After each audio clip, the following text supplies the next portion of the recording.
Commentaries on the four last books of Moses, arranged in the form of a harmony. Volume 4, by John Calvin. Numbers chapter 14, verses 20 to 25. And the Lord said, I have pardoned according to thy word. But, as truly as I live, all the earth shall be filled with the glory of the Lord. Because all those men which have seen my glory and my miracles which I did in Egypt and in the wilderness have tempted me now these 10 times, and have not hearkened to my voice. Surely they shall not see the land which I sware unto their fathers, neither shall any of them that provoked me see it. But my servant Caleb, because he had another spirit with him, and hath followed me fully, him will I bring into the land whereunto he went, and his seed shall possess it. Now the Amalekites and the Canaanites dwelt in the valley. Tomorrow turn you, and get you into the wilderness, by the way of the Red Sea. Verse 20. And the Lord said, I have pardoned according to thy word. God signifies that he pardons for his servant Moses' sake, and makes, as it were, a present to him of those whom he had already devoted to destruction.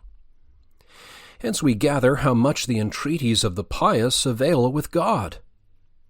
As he has said in Psalm 145:19, to fulfill the desire of them that fear him.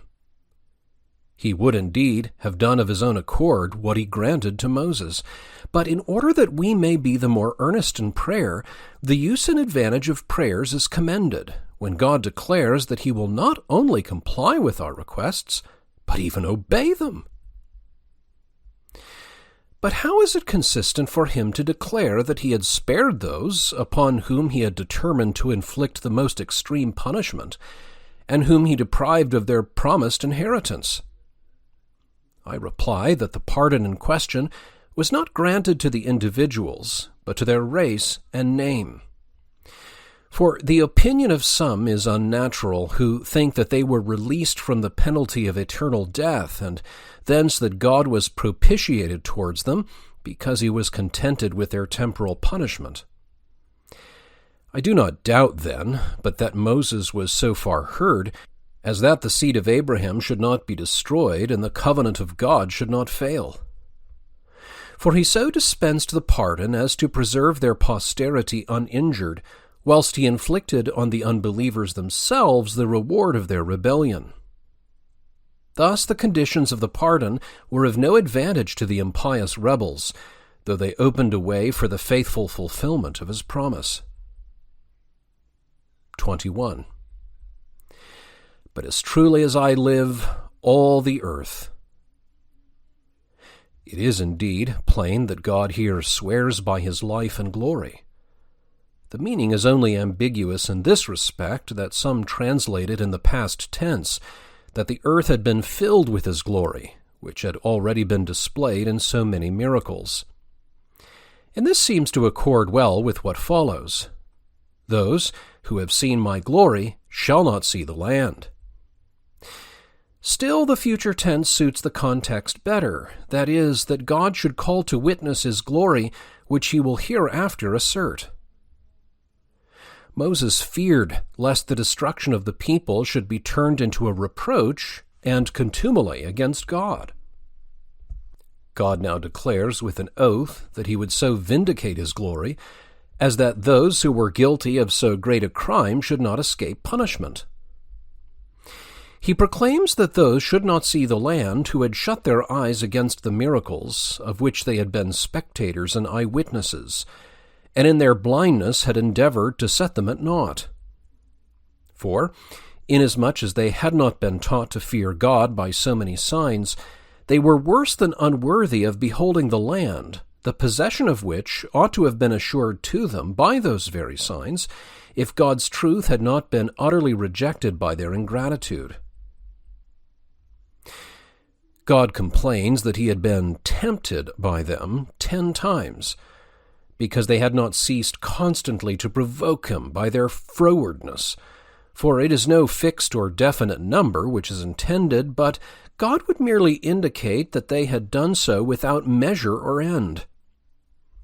We have elsewhere shown what it is to tempt God, that is, to subject his power to the narrow rule of our own senses, and to prescribe to him the mode in which he is to act, according to our own desires, so as to defer to him no further than our carnal reason dictates.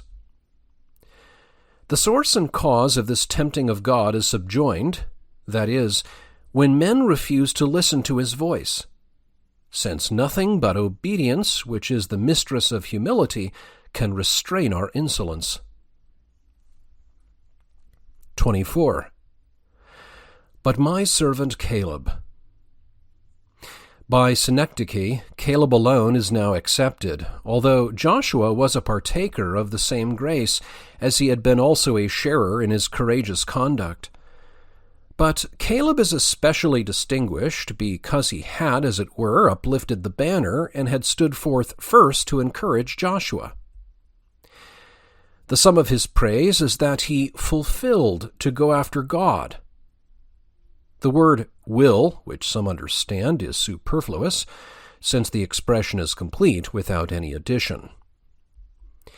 God, therefore, commends Caleb's perseverance in obeying, because he not only promptly exhorted the others, but also proceeded boldly and unhesitatingly, without being deterred by any obstacles.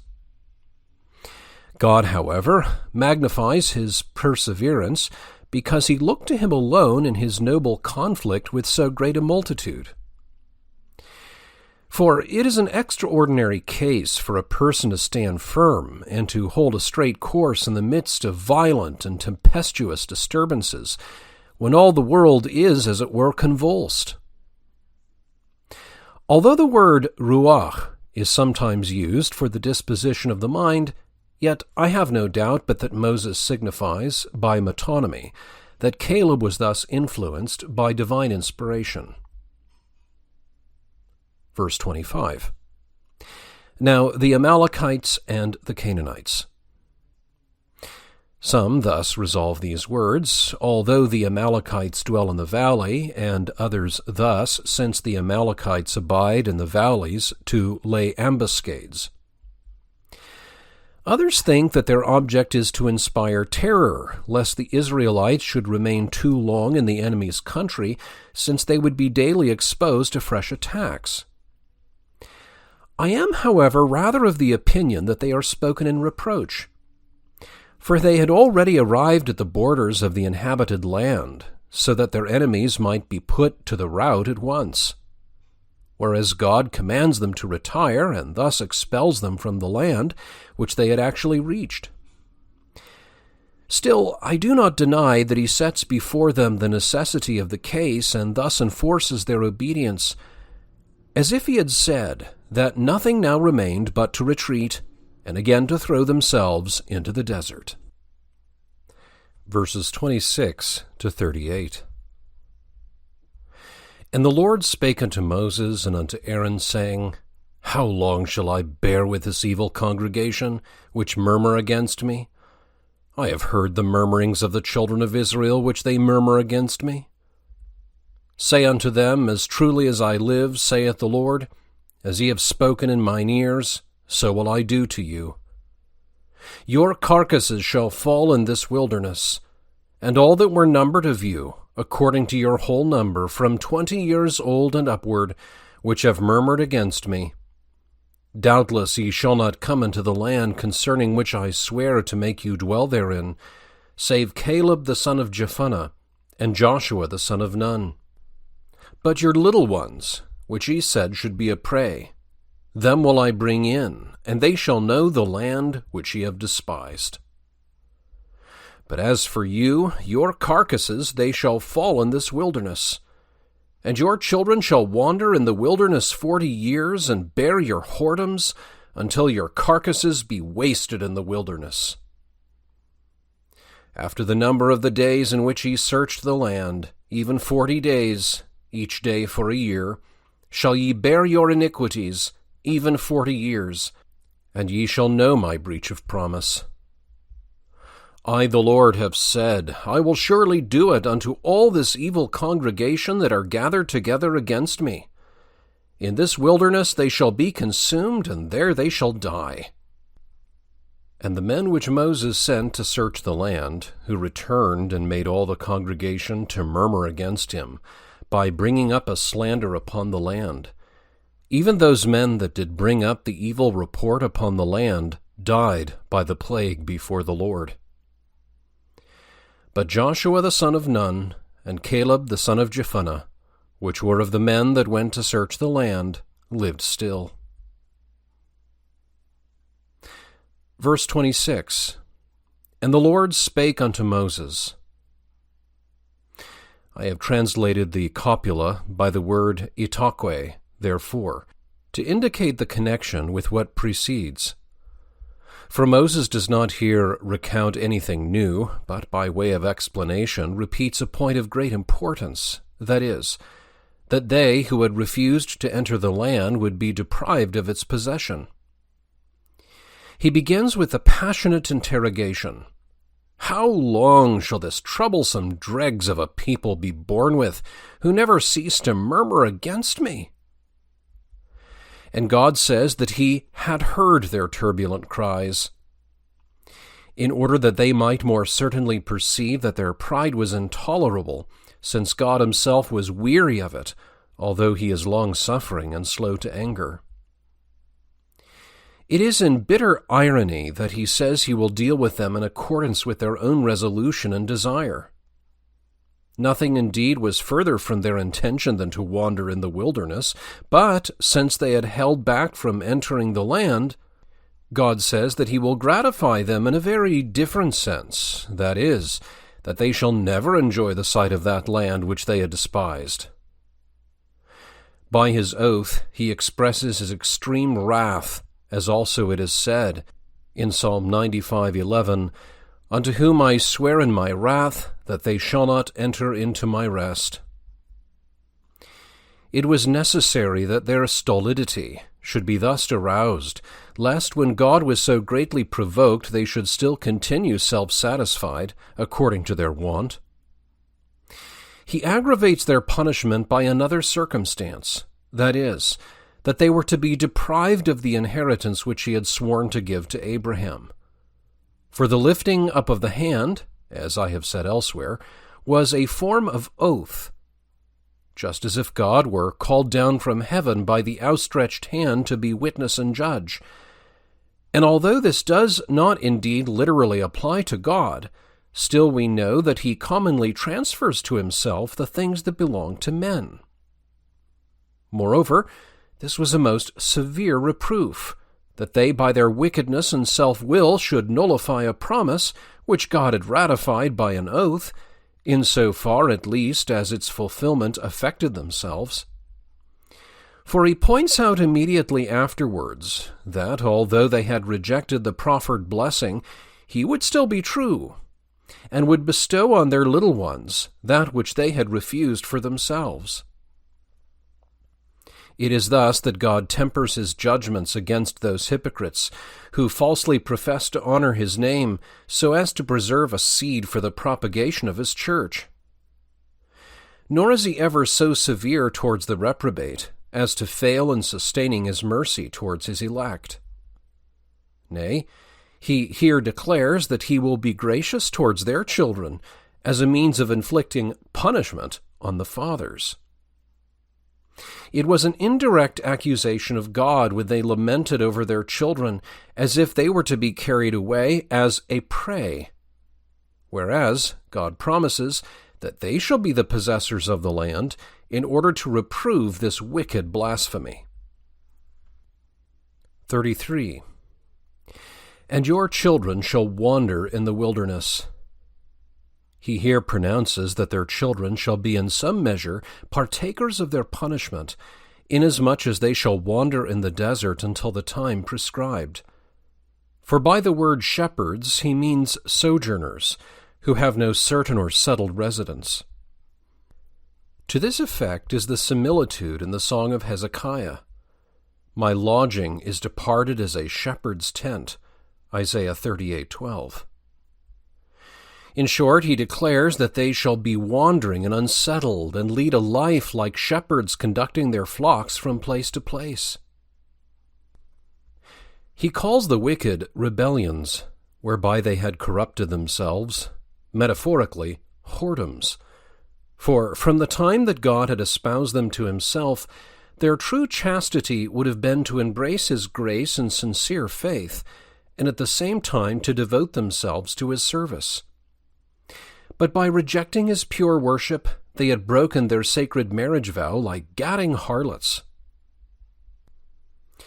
This example teaches us how God visits the iniquities of the fathers on their children, and yet chastises no one undeservedly. Since the descendants here referred to, although atoning for the fault of others, were still by no means innocent themselves.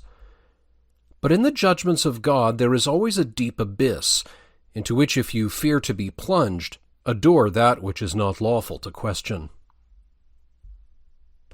Nevertheless, there is no doubt but that thus God also provided for the welfare of those towards whom he appeared to show some marks of severity. For he waited not only until they had grown up, but also, as was advantageous to themselves, until they had attained the strength of manhood, and until a new generation had sprung up. He assigns a second reason why he postponed the fulfillment of his promise for 40 years, that is, that he might repay the ill-spent days by as many years. Having then spoken of their children, he again returns to the actual criminals themselves, who were to be consumed in all that long period of time, as if by a lingering disease. The noun tenuot, which I have rendered vanity, is derived from the verb nu, which signifies to render ineffectual. Translators, however, extract from it various meanings. Some construe it, "Ye shall know whether I am false, or whether my word shall be vain." Others, rendering it prohibition, depart more widely from the sense. But in my judgment, it is an ironical concession whereby God reproves their detestable pride, which had no other object than to accuse God of falsehood, and to charge him calumniously with failing to fulfill his words. Unless perhaps it should be preferred to take it passively, because the people had endeavored to annihilate, as it were, God himself. But still I rather adopt this sense, that they should perceive by certain and experimental proof whether God's promises were frivolous or vain. Moreover, we must bear in mind the admonition of the prophet to which I have referred, Psalm 95:11, and which the apostle adapts to our present use, Hebrews 4:6. That is, that a better rest is now offered to us, from which we are to fear, lest our unbelief should withhold us. For it is not sufficient for us that God's hand should have once been extended to us, unless we allow ourselves to be directed by it until our earthly wanderings are concluded, and it conducts us into our heavenly rest. 36. And the men which Moses sent to search the land. I do not at all approve of the view which some take, that this is recorded by anticipation, for there is no question but that Moses recounts the special punishment which was inflicted by God upon the perfidious spies. He had previously treated of the general punishment of the whole people. When he now relates that the 10 men were smitten by the plague, he intimates that God would begin with them, so as to manifest by his conspicuous and notable example how grossly he was offended by their very disgraceful contempt of his grace. Their sudden and unnatural death was therefore a kind of presage to all the others of the punishment which awaited them. For in the first place, the expression "the plague" is emphatic, as much as to say that they should not die in the ordinary course of nature. Again, by the sight of God he means something else than as if he had said before God, for God was not merely a beholder of their destruction, but in a strange and unusual manner he executed his awful judgment as if he had publicly ascended the tribunal. And this appeared more clearly by his prolonging the life of Caleb and Joshua, who were the only survivors of that generation until the end of the time prescribed. It is true indeed that the verbs are in the past tense, but since there is an evident prolepsis, I have not hesitated to change the tense, which is a sufficiently common idiom of the language, and thus the connection of the address is better preserved. Deuteronomy chapter 1, verses 34 to 40. And the Lord heard the voice of your words, and was wroth, and sware, saying, Surely there shall not one of these men of this evil generation see that good land, which I swear to give unto your fathers. Save Caleb the son of Jephunneh, he shall see it, and to him will I give the land that he hath trodden upon, and to his children, because he hath wholly followed the Lord. Moreover, your little ones, which ye said should be a prey, and your children, which in that day had no knowledge between good and evil, they shall go in thither, and unto them will I give it, and they shall possess it. But as for you, turn you, and take your journey into the wilderness by the way of the Red Sea. 34. And the Lord heard the voice of your words. I have shown elsewhere what is meant by God's hearing, that is, that nothing can be concealed from him, but that he will take account of and judge all our words and deeds. And this is worthy of our observation, for men would never dare to murmur against him unless they promised themselves impunity from his not being present. Secondly, we learn from hence that God, who is a just judge, does not proceed hastily and without cause to inflict punishment on men, and that he does not manifest severity without a full examination of the case. He therefore means that they deprive themselves of their assured inheritance when they were close upon receiving it through their own rebellion and depravity. 39. Moreover, your little ones. I have already shown that God so tempered his judgment that, whilst none of the guilty should escape with impunity, still his faithfulness should remain sure and inviolable, and that the wickedness of men should not make void the covenant which he made with Abraham. He therefore pronounces sentence upon them that they should never enjoy the inheritance which they had despised, yet declares that he will nevertheless be true in the fulfillment of what he had promised, and will display his mercy towards their children, whom in their despair they had condemned to be a prey to their enemies. When he limits this grace to their little ones, whose age did not yet allow them to discern between good and evil, he signifies that all who had already arrived at the years of reason were, from the least to the greatest, accomplices in the crime, since the contagion had spread through the whole body. Surely it was an incredible prodigy that so great a multitude should be so carried away by diabolical fury as that nothing should remain unaffected by it, unless perhaps a timely death removed some of the old men rather on account of the vice of others than their own. But if even 100th part of them had been guiltless of the crime, God would have left some survivors. To have no knowledge of good and evil is equivalent to being unable to discern between their right hand and their left hand, by which expression in Jonah, chapter 4, verse 11, God exempts from condemnation those little ones who have as yet no power of forming a judgment. From hence, however, some have foolishly attempted to prove that infant children are not defiled by original sin, and that men are involved in no guilt except such as they have severally contracted by their own voluntary act, arbitrio. For the question here is not as to the nature of the human race, A distinction is simply made between children and those who have consciously and willfully provoked God's wrath. Whereas the corruption, which is the root of all evils, although it may not immediately produce its fruit in actual sins, is not therefore non-existent. This audio recording was read by Michael Ives. I hope you found it enlightening and edifying. Visit westportexperiment.com for more audio resources and where I write about parish missions, the care of souls, and all things Reformed.